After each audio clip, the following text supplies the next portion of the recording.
We'll guide you through how to change the color theme in Google Chrome. If you find this useful, then consider subscribing and liking the video. Here we are in Google Chrome, and so you want to go and change and customize the colors and color theme. We're going to guide you through how this can be done, because right now it's just the standard gray and white. But what we can do is go and change it up and make it look way nicer and aesthetic.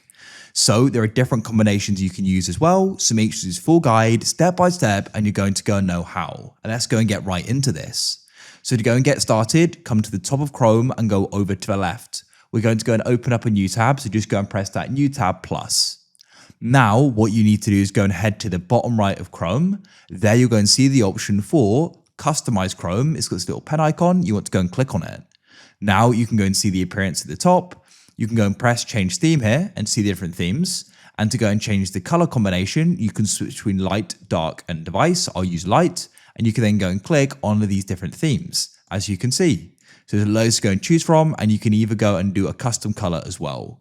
So choose a combination you like, and that's it.